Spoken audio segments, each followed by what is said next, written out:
La profunda respiración de los árboles. La sabiduría está en la semilla. El ajetreo ha estallado en el bosque, o mejor dicho, en las empresas forestales.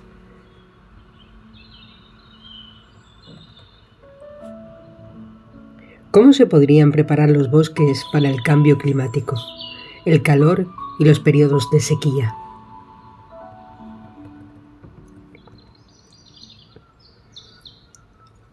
Aunque los árboles pueden aprender, por desgracia, son extremadamente lentos en cuanto a la adaptabilidad genética. Las mutaciones, es decir, cambios en el genoma y por lo tanto cambios en las características, solo pueden ocurrir en las próximas generaciones. Pero en un bosque natural, esto solo entra en juego después de que un árbol ha muerto de vejez y dependiendo de la especie, este periodo de tiempo puede ser de hasta 600 años. Por supuesto, esto es demasiado lento en tiempos del cambio climático que avanza a grandes pasos. Muchos animales, como el conejo, están mucho mejor en este sentido. Se reproduce tan rápidamente que las conejas pueden volver a quedar preñadas mientras están preñadas. Esto les da de 3 a 4 camadas por año, con el correspondiente posibilidad de desviación genética y adaptación. Pero las mutaciones no ocurren de manera específica y por lo tanto no son particularmente eficaces para los cambios. Después de todo, son puros errores de lectura en el código genético durante el proceso reproductivo. Por lo tanto, la mayoría de las mutaciones son irrelevantes y si lo hacen, pueden ir completamente en la dirección equivocada.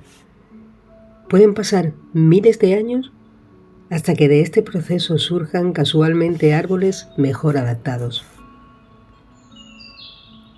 ¿No sería mucho mejor eliminar el azar y acelerar el proceso? Por lo menos los humanos lo hacen así. Damos nuestras experiencias de forma oral o por escrito a la próxima generación, que no tiene que adaptarse a través de mutaciones, sino a través de cambios en el estilo de vida. Pues bien, los árboles no tienen escritura, al menos no en el sentido clásico. Sin embargo, se podría decir que describen y escriben mensajes a sus hijos en su material genético. Antes de ver cómo lo hacen los árboles, echemos un vistazo atrás en el tiempo, exactamente al periodo de posguerra de la Segunda Guerra Mundial. Hace solo unas décadas prevalecía la opinión científica de que los cambios genéticos solo eran posibles a través de mutaciones y no a través de la experiencia. Por lo tanto, estas experiencias solo podían transmitirse a la próxima generación de forma oral o mediante orientación. Pero la Segunda Guerra Mundial cambió ese punto de vista. En el invierno de 1944-1945, muchos holandeses estaban hambrientos por la escasez de alimentos causada por la represión alemana.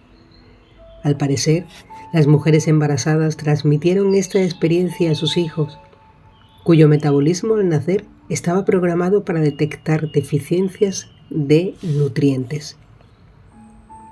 El exceso de alimentos que comenzó en la posguerra condujo posteriormente a un aumento del problema de salud de este grupo de población.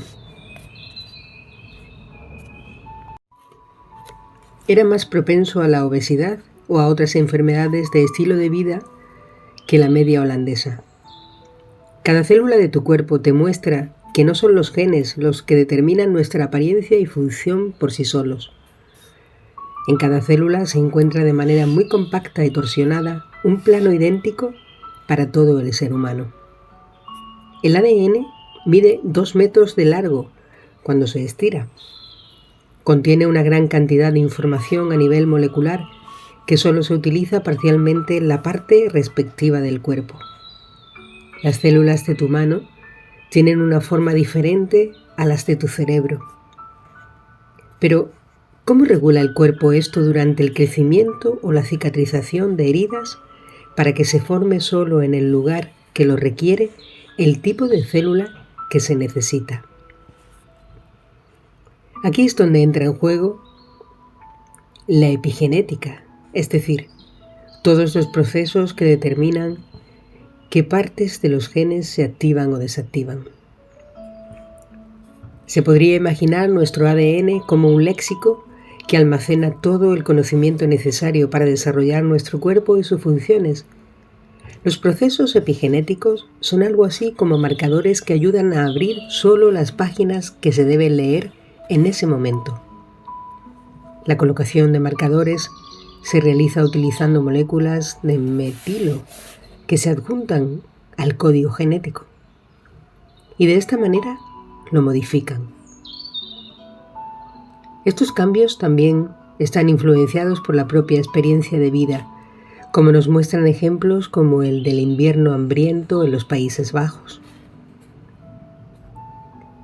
Como pudieron demostrar científicos en la Universidad Técnica de Múnich sobre un álamo antiguo, los árboles tienen la misma capacidad de compartir experiencias. El árbol de 330 años se adapta constantemente a los cambios de su entorno, como las sequías o las fluctuaciones de temperatura, lo que también se refleja claramente en sus genes. Pero ¿cómo se puede saber que los genes del álamo de Matusalén han cambiado?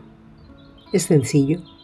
Se examinan hojas que están muy separadas entre sí en una misma rama. Con el paso de los años, la rama crece siempre más y por lo tanto envejece. Las partes más antiguas están cerca del tronco, donde una vez brotó la rama, y las más jóvenes en la punta. A medida que el álamo va aprendiendo a lo largo de los siglos y cambia sus genes cada vez más de manera epigenética, se verán las modificaciones más importantes en las puntas de las ramas. Esto es exactamente lo que los investigadores pudieron confirmar. Cuanto más separadas estaban las hojas de la rama, más diferían entre sí en términos de marcadores. En el álamo examinado, los cambios deben haber sido hasta 10.000 veces más rápidos en comparación con las mutaciones que ocurren de generación en generación. También se sabe que los árboles a menudo transmiten estas invocaciones o experiencias, no solo a sus descendientes directos, sino también a lo largo de muchas generaciones. Y como los árboles se multiplican anualmente, también pueden producir crías con características recién adaptadas cada año. Pero ¿cómo se puede saber si la descendencia del árbol realmente ha aprendido algo de sus padres? Aunque una investigación de este tipo lleva mucho tiempo, no es complicada. Investigadores del Instituto Federal Suizo de Investigación Forestal, Nieve y Paisaje habían regado varias veces parcelas de bosque desde 2003 para realizar experimentos con pinos silvestres. Por lo tanto, a los árboles no les faltaba nada. En cierto sentido, estaban mimados. 10 años después, los científicos detuvieron el riego en parte del bosque. A continuación, se recolectaron semillas de los pinos mimados y de los secos y se sembraron en un invernadero. ¿Y cuál fue el resultado? Las plántulas de las madres de regadío constante toleraban la sequía mucho peor que las descendencias de los pinos que no habían recibido una porción extra de agua. Esta fue una de las primeras pruebas de que los árboles transmiten su conocimiento a la siguiente generación. Para un experimento similar, los árboles tuvieron que viajar un poco más lejos. Fueron abetos de Austria, los que se plantaron en el ambiente crudo de Noruega. Cuando los árboles habían crecido por completo, produjeron descendencia, y también en este caso el efecto de aprendizaje se hizo visible en la siguiente generación. Las plántulas mostraron una tolerancia a las heladas similar a la de sus colegas noruegos, Por cierto, el aprendizaje funcionó también al revés. Píceas noruegas que se habían plantado más al sur se adaptaron al clima más cálido. Sus crías ya no eran tan resistentes a las heladas como los árboles madre. Por lo tanto, no se ha confirmado la sospecha de que los cambios en los árboles tardan una eternidad debido a su larga vida útil y a su larga secuencia generacional. Dado que los árboles aprenden hasta el último aliento, sus semillas ya están equipadas con las últimas estrategias. Así que gracias a la epigenética, no tienen que empezar de nuevo y cometer todos los errores por sí mismos. Esto significa que la vejez de los árboles madre no es una desventaja, sino todo lo contrario. La regla es que cuando más viejo, más sabio y mejor adaptada está la descendencia después. Se beneficia de la experiencia adquirida durante siglos de sus padres. Con eso, volvemos al caso del gran reproductor, el conejo. Puede vivir un máximo de 10 años y por lo tanto solo transmite unas cuantas características de manera epigenética. En este caso, los árboles tienen una clara ventaja. Lo que los árboles han aprendido a lo largo de sus vidas es más probable que se vea en las puntas exteriores de las ramas. El brote más joven de un árbol viejo concentra el conocimiento de toda su vida hasta el momento. En el caso del roble Ibenac, son nada más, nada menos que 1000 años. Los sorprendentes cambios en las hojas que indican el cambio del roble común. Le gusta la humedad. Al roble Albar le gusta un ambiente más seco. Se encontraron principalmente en las ramas superiores de la copa, que son las más jóvenes del árbol. Sería emocionante saber si las bellotas que crecen en estas ramas producen árboles jóvenes que se adaptan mejor a la sequía que los que crecen en ramas más viejas. Según las investigaciones actuales, esto podría ser el caso.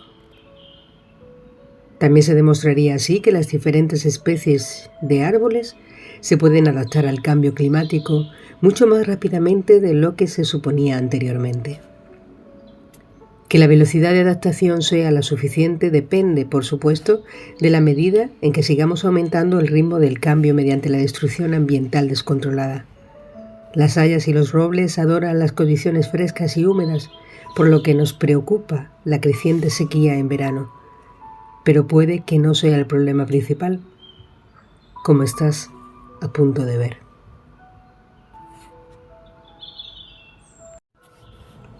Reponer fuerzas en invierno. Suficiente humedad y sin viento. Con este clima no me preocupan los árboles. Si hay tormentas en invierno, miro sin descanso las copas de los árboles gimiendo y espero que no se caigan demasiado.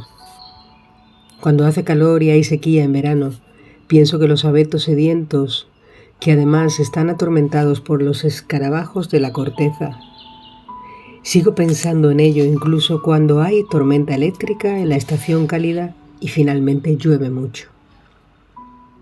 Los árboles caducifolios están optimizados para las tormentas invernales. Desprenden sus hojas y reducen a tiempo la superficie resistente al viento.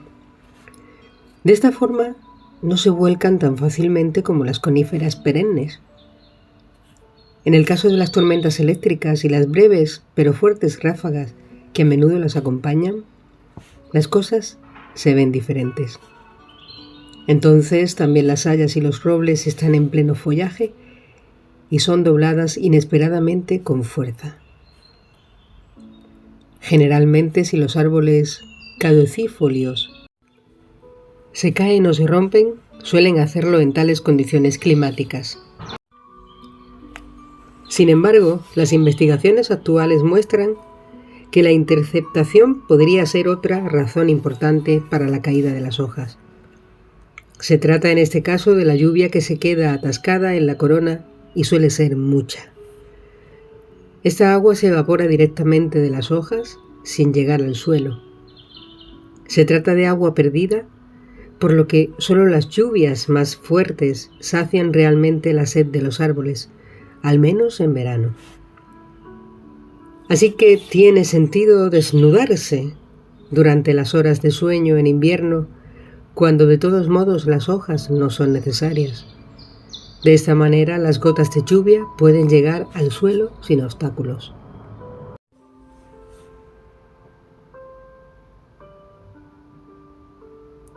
Madrugadores y dormilones. ¿Cuántas personas lo habrán hecho alguna vez? Una bellota o ayuco, traído de un paseo otoñal por el bosque, se plantó en una maceta que se dejó en el antepecho de la ventana hasta convertirse en una plántula. Pero no vive mucho tiempo en la sala de estar, porque le falta invierno. Los árboles tienen que descansar durante la estación fría, al igual que muchos animales. Para poder conciliar el sueño, necesitan días más cortos y un estímulo frío. De lo contrario, la hibernación entrará en una muerte prematura. Por lo tanto, las plántulas en maceta solo pueden sobrevivir a largo plazo si están al aire libre. Pero incluso allí, en la naturaleza, hace más calor. El invierno llega siempre más tarde y termina siempre más pronto. ¿No suena lógico que el sueño del árbol se acorte constantemente? Después de todo, a menudo tenemos un clima casi veraniego en abril. En la famosa canción alemana Mayo ha llegado, los árboles están brotando, el mes debería cambiarse. El delicado verde de las hojas desplegadas aparecen ahora en las ramas semanas antes. Si se añade el otoño más cálido, el periodo de descanso de las plantas se ha reducido en 2 semanas desde las últimas décadas, según el Servicio Meteorológico Alemán. Sin embargo, esto no es una ventaja para los árboles, como se podría sospechar inicialmente. Pueden saciar su hambre antes porque ya pueden realizar la fotosíntesis en abril. Pero sigue habiendo un peligro meteorológico en esta época del año que apenas ha cambiado debido al cambio climático: las heladas tardías.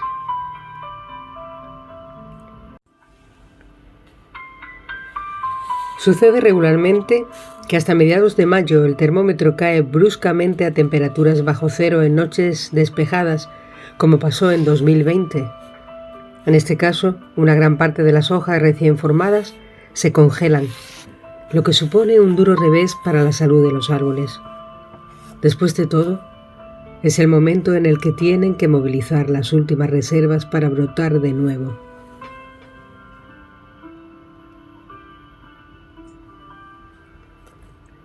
Si se enferman durante este tiempo, apenas les queda fuerza para defenderse de los hongos o las bacterias.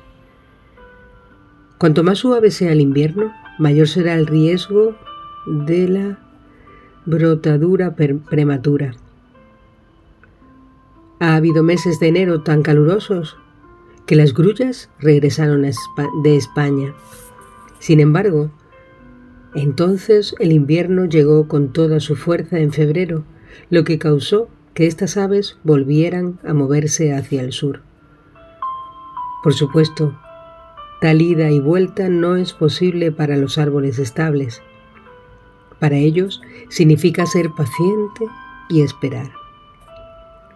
Las hayas no solo confían en la temperatura, sino que también esperan que la creciente duración del día alcance al menos 13 horas en primavera. Solo entonces se atreven a formar hojas frescas. El miedo a las posibles heladas tardías es aparentemente mayor que el hambre que azota a los árboles después de la hibernación. Generalmente, esta duración del día se alcanza el 23 de abril en Alemania. Fíjate durante las caminatas de primavera en si las hayas de los bosques de tu zona se ciñen a este horario. Pero volvamos al frío requerido. Si un estímulo correspondiente Los árboles locales no saben que entre otoño y primavera realmente era invierno y que ha pasado medio año. Tal vez a los árboles les ocurre lo mismo que a nosotros cuando nos despertamos en la oscuridad, que sin mirar el reloj no podemos saber qué hora es y podemos dormir un poco más. Para el haya y el arce, la temperatura debe ser inferior a 4 grados para que los capullos se abran correctamente en primavera. Si falta este estímulo, los árboles no despiertan realmente de la hibernación. En cierto sentido, están esperando que llegue el invierno. En casos extremos es posible que los capullos de algunas ramas no se abran en absoluto. Contrariamente a la suposición popular de que causarían brotes prematuros, los inviernos cálidos pueden hacer exactamente lo contrario. El frío invernal no puede afectar a los árboles, pero con las temperaturas del verano es muy diferente. El calor extremo junto con una sequía duradera no es algo que el haya, el roble y compañía anhelen. También les gustan las temperaturas bajas de las estaciones cálidas. Un poco de sol aquí y allá, pero por lo demás, mucha lluvia y de ninguna manera temperaturas por encima de los 25 grados. Es lo que sería un verano de ensueño para un árbol. Y mientras los humanos ya estamos luchando solo con un pronóstico meteorológico viable, al menos con más de 3 días de antelación, los árboles simplemente le dan la vuelta a la tortilla. ¿Por qué necesitas un pronóstico del tiempo cuando puedes hacer tú mismo el clima local? Sin embargo, esto no se puede hacer solo. La gran comunidad de todos los árboles de un bosque tienen que trabajar en conjunto. Descubrí cómo funciona esto en los salones sagrados, porque allí conocí a un experto que está investigando esta colaboración entre los árboles.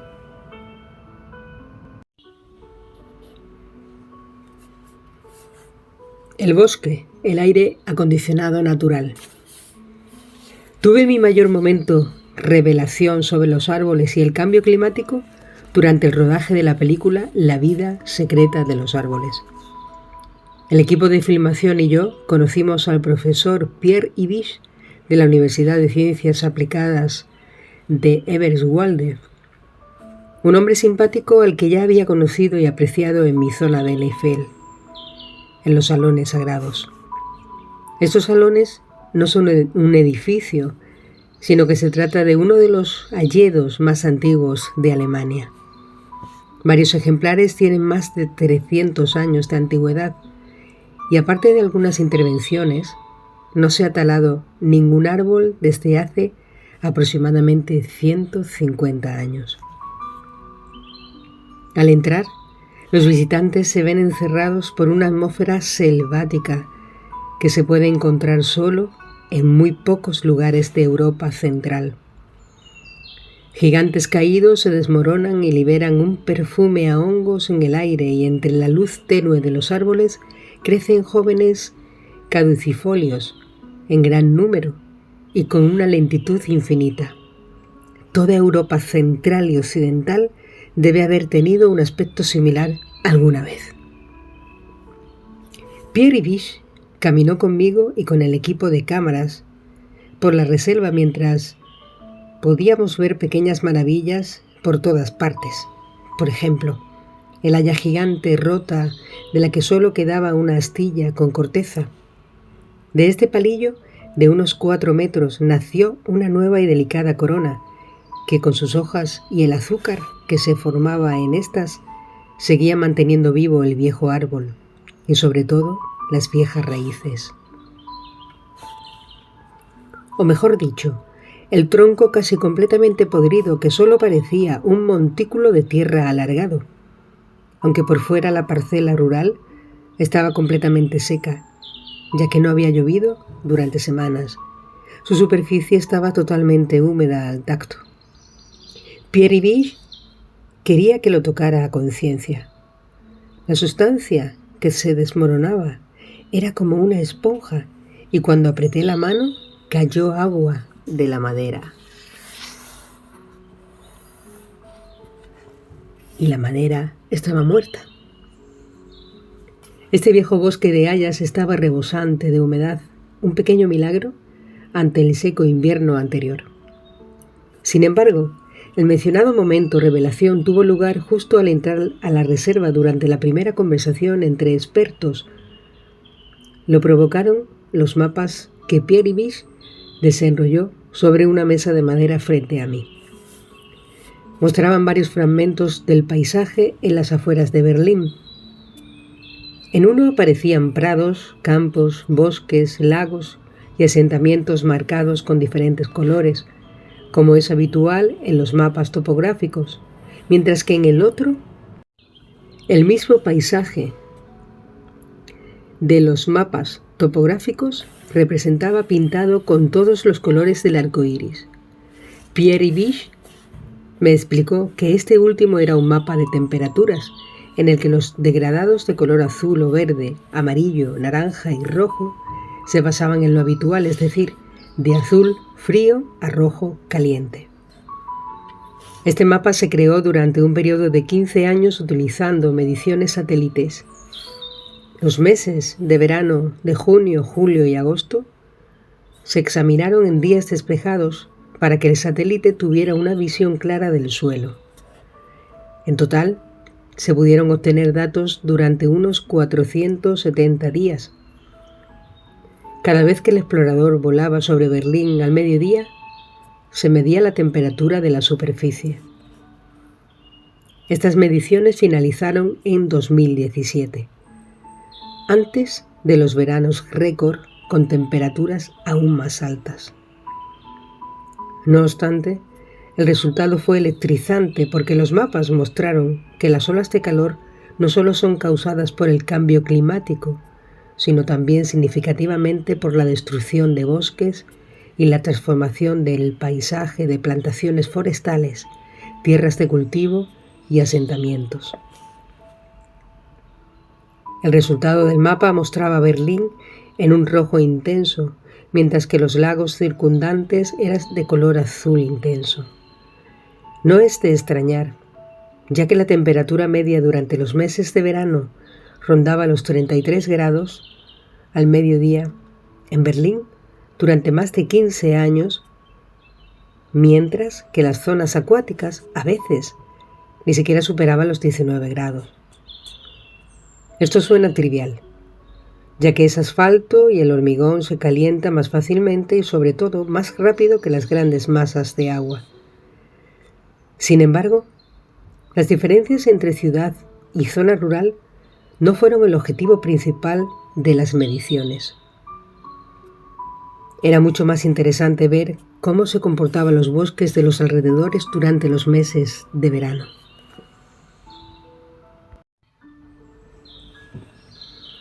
Debido a su color, algunos de ellos apenas se distinguían de los lagos en el mapa térmico a primera vista. Estos puntos fríos eran viejos bosques caducifolios y los resultados de la investigación se tienen que mirar nuevamente. Las hayas y los robles pueden comportarse como el agua, enfrían el paisaje para que la diferencia de temperatura entre una ciudad como Berlín y un bosque antiguo sea de unos 15 grados. La zona rural, con sus prados y campos, sigue siendo hasta 10 grados más cálida, pero la mayor sorpresa para mí fueron las plantaciones de pinos. Los tristes monocultivos demostraron en estos estudios que no pueden reemplazar a los bosques reales bajo ninguna circunstancia. Su temperatura era hasta 8 grados superior a la de los antiguos bosques caducifolios. Además, estas coníferas retienen más precipitación en sus coronas y el suelo debajo es mucho más seco. El bosque de Ambach demuestra lo mucho que pueden hacer por su clima local, incluso los pequeños bosques residuales. Es uno de los bosques más famosos de Alemania, porque se ha convertido en un símbolo de la transición energética. Las excavadoras del lignito de la explotación a cielo abierto vecina se había avanzado hasta unos pocos metros del bosque y su fin parecía firmado. Solo quedaban 2 kilómetros cuadrados de árboles de unos 40 kilómetros cuadrados que había. El desmonte del último desgraciado resto fue finalmente detenido por las protestas de movimientos y activistas ecologistas tras una orden judicial preliminar del Tribunal Administrativo Superior de Münster, mediante acuerdo entre el gobierno federal y los estados federales. Pero, ¿se puede salvar aún el bosque? La enorme zona minera de más de 300 metros de profundidad se abre a sus pies. Allí se elevan vientos cálidos en verano y crean una gran corriente. Esto extrae el aire fresco y húmedo del bosque caducifolio que los árboles viejos producen con mucho esfuerzo. Las tormentas que se arrastran sin obstáculos a través de la fosa desgarran repetidamente los árboles de los bordes y por lo tanto reduce gradualmente el área forestal. Apenas hay bosques en la zona que pueden influir en el clima local un poco más amigable para los árboles.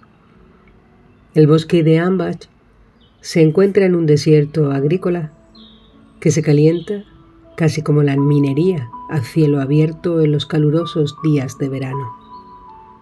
Entonces, ¿le queda alguna oportunidad al viejo bosque? Para responder a esa pregunta, Greenpeace encargó a un equipo dirigido por el profesor Pierre Ibish para realizar un estudio sobre el clima local.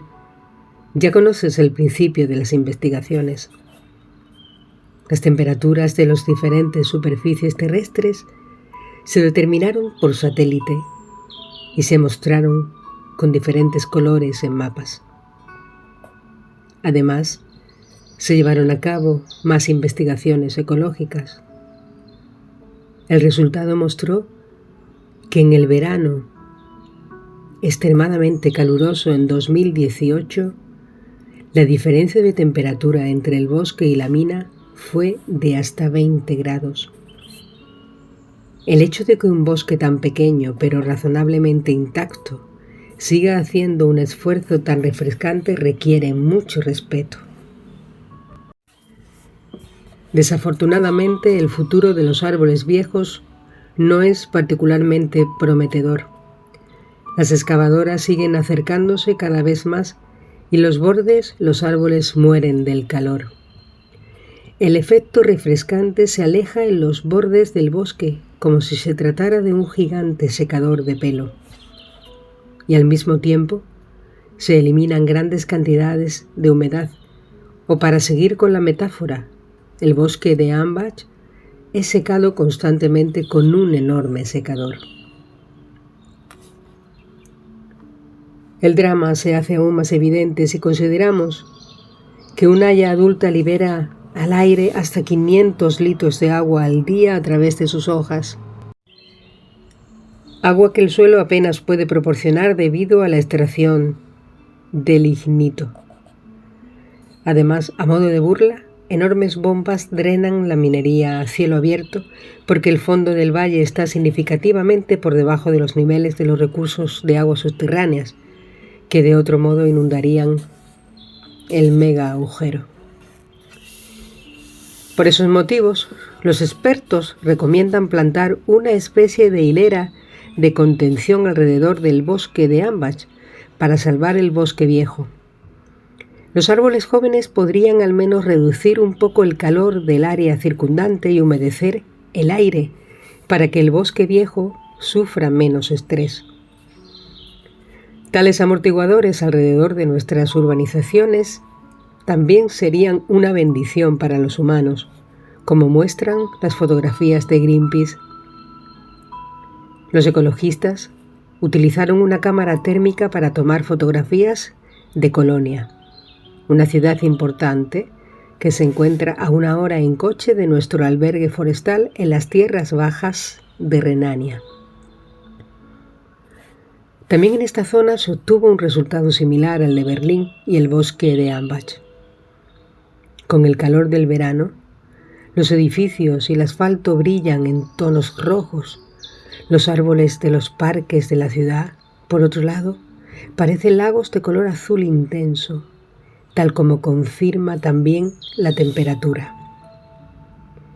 Baja hasta 20 grados en la zona de los gigantes verdes. Esto es un argumento sólido a favor de más zonas verdes en el área urbana.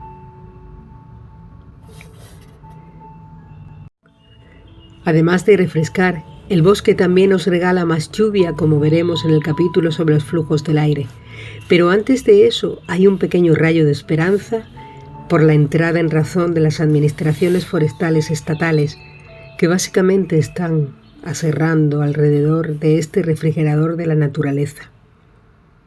Ulrike Höfken, entonces ministra de Medio Ambiente de Renania, anunció una parada temporal de agresión a los viejos hayedos hasta finales de 2021.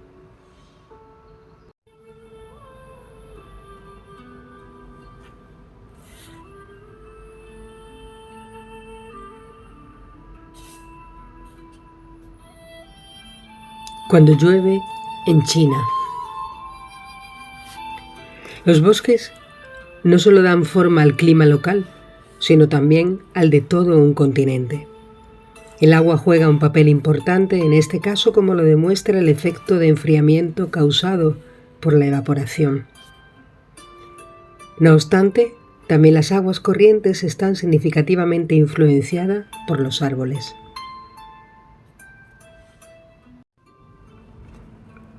En primer lugar, reduce la cantidad de agua subterránea que llega a través de las capas del suelo, ya que una parte permanece atascada en su corona y otra gran parte se utiliza para la producción de biomasa y el enfriamiento por evaporación. Dependiendo de la especie arbórea, esto suma hasta 700 litros anuales por metro cuadrado. Para comparar, alrededor de Magdeburgo, una de las zonas más secas de Alemania, llueve poco más de 500 litros metro cuadrado al año.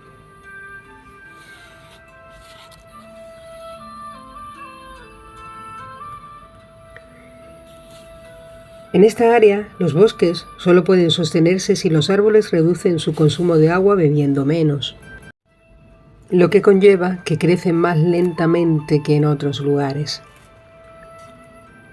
¿Así que los bosques acaban con el agua y secan los paisajes? En absoluto. El agua que se evapora no desaparece sin más. Se recicla y fluye hacia otras áreas a través del aire. Estos flujos de aire contienen agua en forma de vapor, mucho más diluida que en un río normal, pero fluye.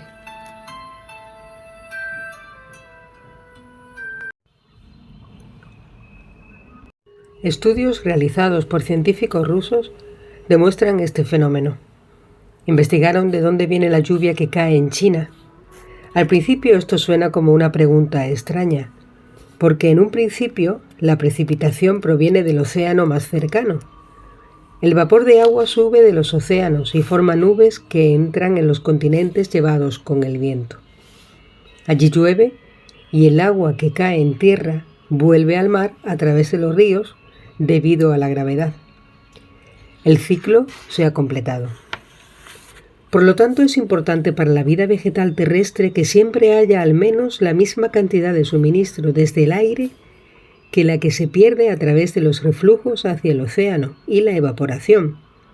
De lo contrario, todo se seca y se crea un desierto. Los investigadores rusos Anastasia y Víctor descubrieron que esto no es algo natural en todas partes. Normalmente, según los investigadores, la precipitación disminuye exponencialmente con la distancia al mar. Las nubes se descargan a pocos de cientos kilómetros de distancia. La precipitación se seca y por lo tanto la vida vegetal ya no es posible. al menos no cuando no hay bosque. Sin embargo, con los bosques grandes las cosas parecen muy diferentes. Realmente aspiran el aire húmedo tierra adentro con tanta fuerza que el equipo de investigadores está hablando de una verdadera bomba biológica. Incluso a miles de kilómetros del mar, las precipitaciones no disminuyen en los grandes bosques naturales.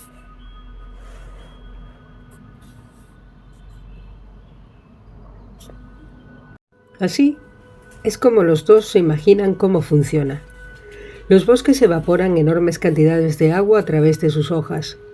Por metro cuadrado de bosque hay hasta 27 metros cuadrados de espacio foliar en las copas de los árboles, de cuyas innumerables bocas diminutas expiran humedad. Y una vieja haya, por ejemplo, emana hasta 500 litros en un caluroso día de verano, que enfrían el bosque y escapan a la atmósfera en forma de vapor. La intensa actividad de evaporación de grandes áreas forestales provoca el aireamiento de las masas de aire que crean un área local de baja presión. Una zona de baja presión tiene una presión menor que la zona circundante, por lo que el aire fluye hacia esta zona.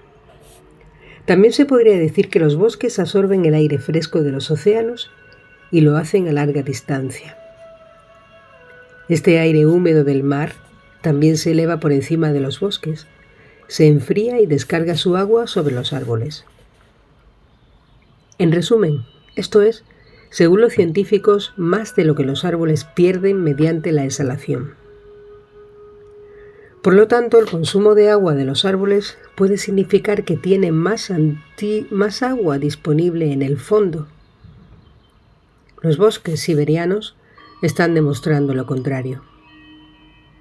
La evaporación activa del agua de las copas de los árboles solo se puede observar en verano.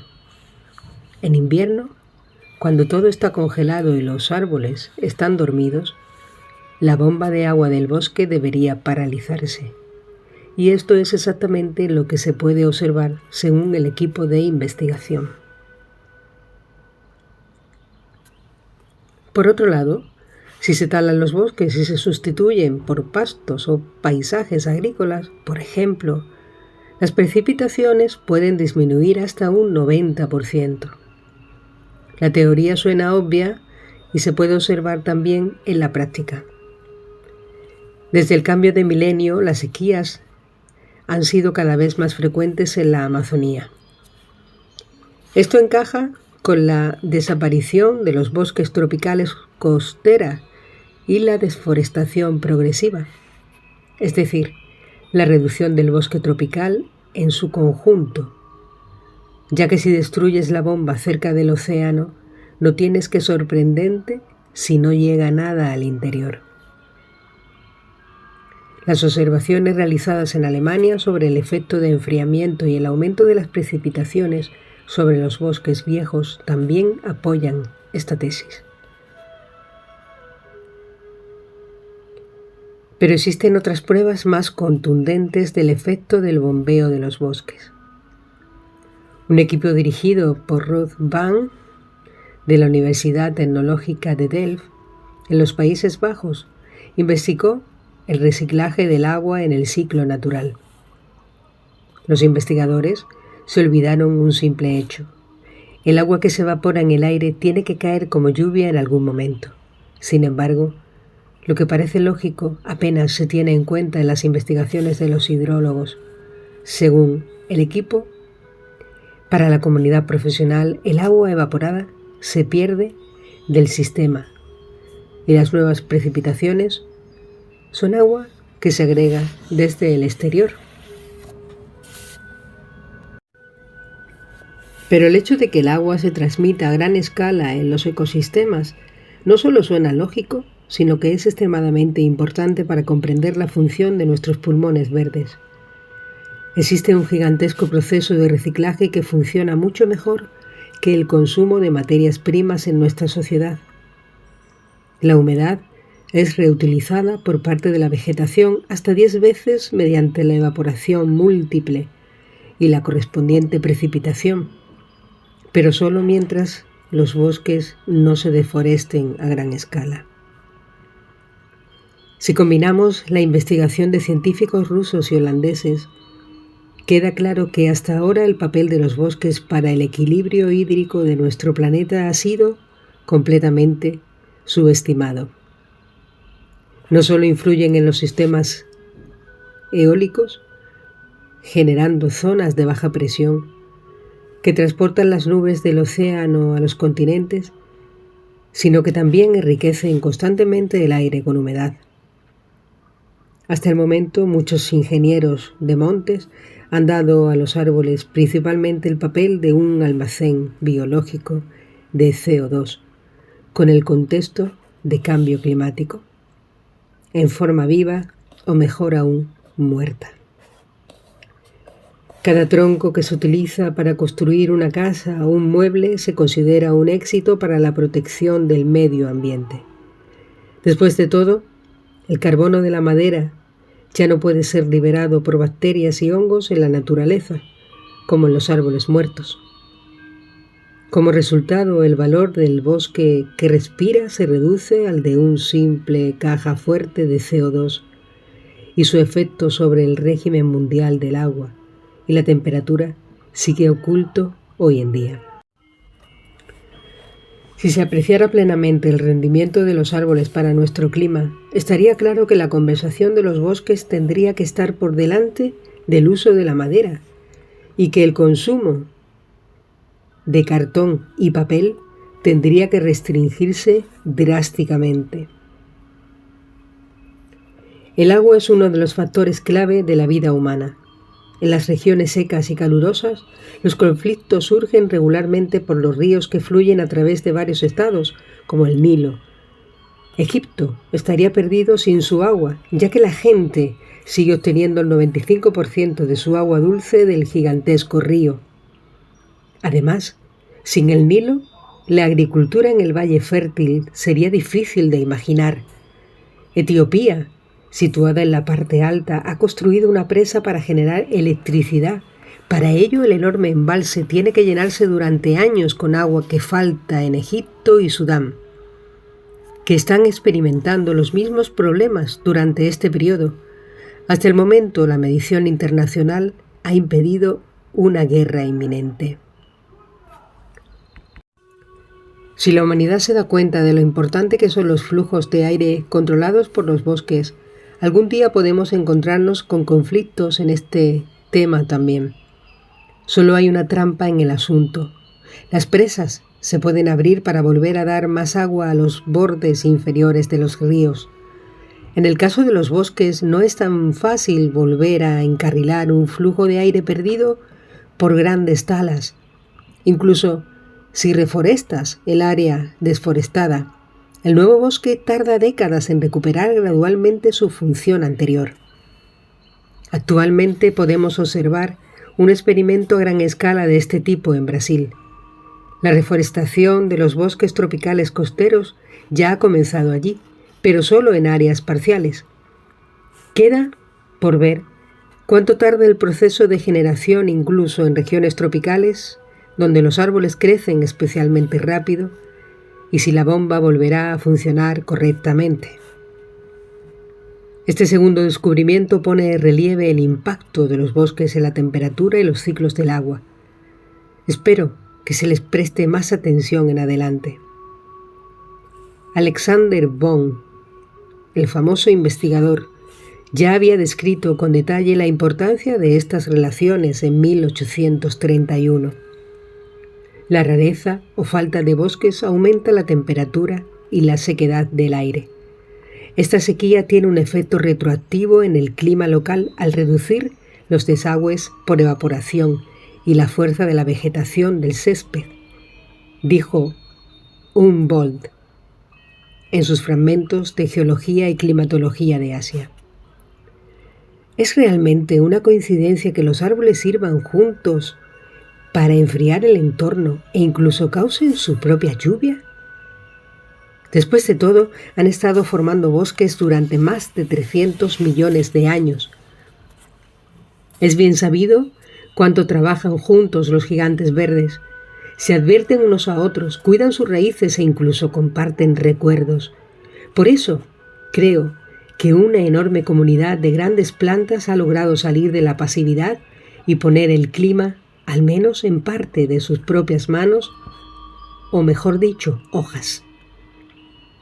No es contradictorio que tantos árboles mueran actualmente en los calurosos veranos, todo lo contrario.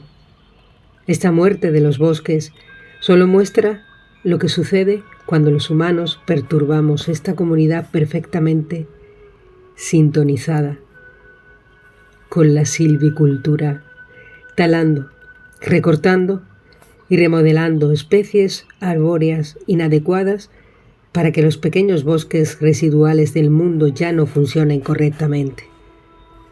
¿Cómo podemos revertir este desarrollo? Y funciona.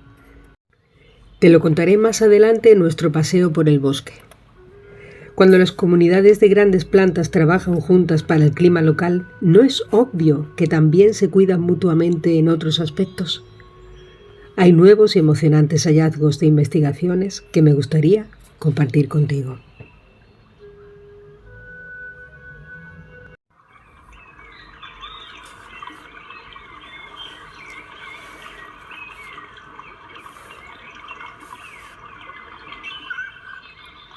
El lobo como protector climático.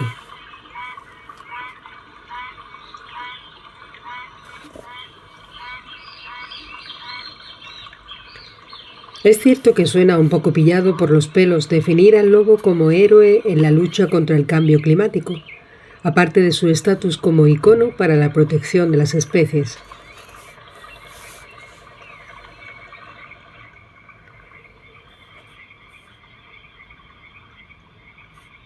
No oculto el hecho de que lo considero una parte importante de la naturaleza y estoy realmente feliz de que tenga tanto éxito en repoblar su antigua casa. Los cazadores grises no han sido abandonados, sino que han emigrado a sus antiguas regiones de origen por su cuenta desde que fueron puestos bajo protección en 1990. El desempeño de la política y la población fue de naturaleza más bien pasiva, ya que consistía únicamente en permitir este retorno. En mi lugar natal, el Eifel, se mataron los últimos lobos a finales del siglo XIX y con ello desaparecieron los depredadores de toda Alemania. La repoblación se inició en el año 2000, cuando una pareja de lobos dio a luz a su primera descendencia en Sajonia, después de más de 100 años.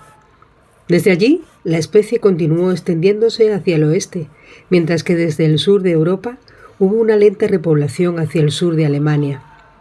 Aunque apenas se puede ver un lobo en esta zona despoblada, el Eifel, los resultados provisionales son bastante impresionantes. A finales de 2020, 128 manadas, 35 parejas y 10 animales individuales vivían en Alemania, por lo que había 173 áreas donde 431 cachorros vieron la luz de la primavera en 2020. Los lobos comen principalmente carne en forma de ciervo, corzo, jabalí o incluso animales domésticos. Ataques a estos últimos aparecen repentinamente en los titulares y desacreditan al lobo, equivocadamente. Según una investigación del Instituto de Investigaciones Senckenberg, menos del 1% de las presas son animales de granja. Pero no quiero tener aquí el debate sobre ovejas u otros animales de granja. Ya lo hice en los libros anteriores. La pregunta es cómo justifican los investigadores el hecho de que el lobo puede ayudarnos a controlar el cambio climático. La respuesta obvia es muy sencilla. Los lobos se comen a otros animales, principalmente herbívoros grandes. Más del 75% de las presas, como por ejemplo los ciervos y los corzos, se alimentan exclusivamente de manera vegetariana. Al hacerlo, digieren la vegetación absorbida, en otras palabras, sus cuerpos descomponen porciones significativas de la materia verde masticada en CO2 y agua. Donde quiera que haya herbívoros grandes, se puede acumular menos carbono en la vegetación viva o muerta. Aún así, que los lobos tengan realmente un impacto significativo en los niveles de población de ciervo y corzos no está nada claro. Para ello tendrían que comer más de lo que pueden físicamente, como se puede calcular fácilmente. Un territorio de una manada de lobos tiene un tamaño de entre 100 y 350 kilómetros cuadrados de promedio, dependiendo del número de la población de presas. Consideramos el valor más pequeño, es decir, 100 kilómetros cuadrados, dependiendo de la calidad del hábitat. Las áreas boscosas deben contener de 20 a 70 mamíferos grandes, ciervos, corzos y jabalíes. Por kilómetro cuadrado, es decir, 2.000 a 7.000 en todo el territorio de una manada de lobos. Estas presas potenciales dan a luz aproximadamente a unos 2.000 a 3.000 animales jóvenes cada año. Incluso con este cálculo cauteloso, rápidamente queda claro que la manada tendría que desgarrar varias presas grandes todos los días para diezmar la población. Pero los lobos no son tampoco tan glotones. Los números de la ciencia lo confirman. Según estudios realizados en el bosque polaco, la proporción de animales desgarrados es del 12% de la población primaveral respectiva para los ciervos, el 6% para los jabalíes y solo el 3% de la población de primavera respectiva para los corzos. En comparación, la tasa de reproducción de los corzos ronda el 50%. Sin embargo, los lobos parecen tener un impacto en los niveles de la población de estos animales. ¿Pero cómo debería lograrse eso? Una pregunta se puede abordar desde un ángulo completamente diferente, determinando la biomasa vegetal de continentes enteros en diferentes condiciones. Esto es exactamente lo que indagó un equipo de investigadores liderados por Selwyn Hoeks, de la Universidad de Radboud-Nijmegen. Los científicos utilizaron un modelo informático para simular cómo cambian los paisajes cuando desaparecen grandes depredadores que pesan más de 21 kilogramos. El resultado mostró que hay un aumento de las poblaciones de herbívoros y una disminución significativa de la biomasa de las plantas. En términos técnicos y referido a gases de efecto invernadero, esto significa que la capacidad de los ecosistemas para almacenar gases climáticos se reduce significativamente sin los grandes depredadores. Aunque el lobo es un ejemplo destacado en Alemania, no es el único en el club de depredadores pesados. El lince y el oso pardo quisieran completar el trío si se les permitiera hacerlo. Existen al menos algunas áreas como el bosque bávaro de las montañas Harz, donde los grandes felinos deambulan con las orejas cepilladas. Sin embargo, en general se trata de pequeñas excepciones, por lo que las poblaciones silvestres generalmente no se ven afectadas por los linces, sin mencionar los osos pardos inexistentes. Incluso los lobos aún no han ocupado todas las áreas adecuadas para ellos. La simulación tendrán que ser suficientes hasta que algún día sea posible que los grandes depredadores vuelvan a jugar su papel. Y lo que han descubierto los investigadores se las trae. Según unos estudios, la eliminación de los grandes depredadores conduce a cambios significativos en los diferentes ecosistemas. Uno de estos es la mayor incidencia de enfermedades que tienen un efecto amortiguador en el número de ciervos, corzos y otros mamíferos grandes. Cuanto más frecuentes sean los contactos entre sí, más rápido se propagan los patógenos, una experiencia que muestra propia especial. También ha tenido que sufrir con el coronavirus. Sin embargo, la masa de las plantas disminuye y no solo eso. La estabilidad de los ecosistemas, que ya está sufriendo en tiempos de cambios climáticos, también se alteran por la falta de grandes depredadores.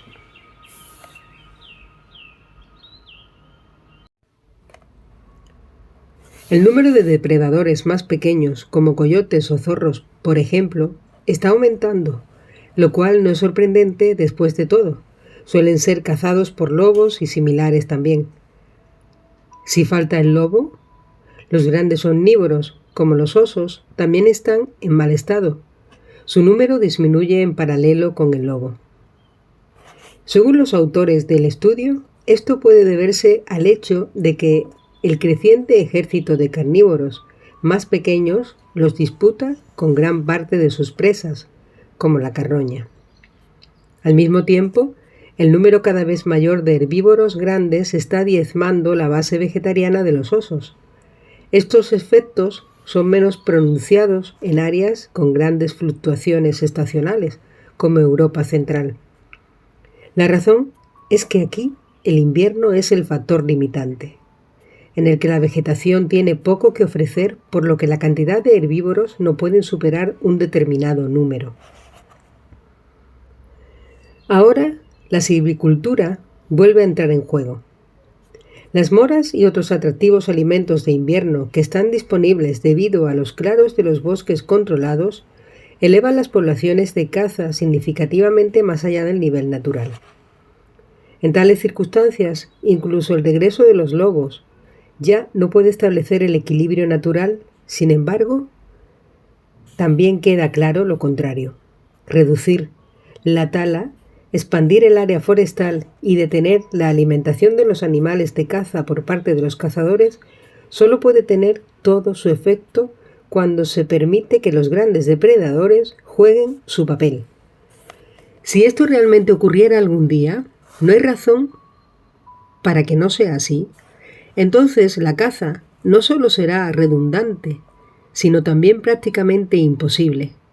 Las densidades de los animales de caza en la naturaleza son solo una décima parte de lo que tienen los paisajes actuales, modificados por el hombre. En tales circunstancias, los cazadores difícilmente podrían disparar, aunque la visibilidad de la caza disminuye mucho más que su densidad decreciente. Podemos darle la vuelta como queramos, el resultado será siempre el mismo. Necesitamos reducir la presión sobre el uso de la naturaleza, dejar que los bosques se desarrollen por sí mismos y reducir tanto la silvicultura como la caza. Pero la solución política actual para la protección del clima es: usad aún más madera.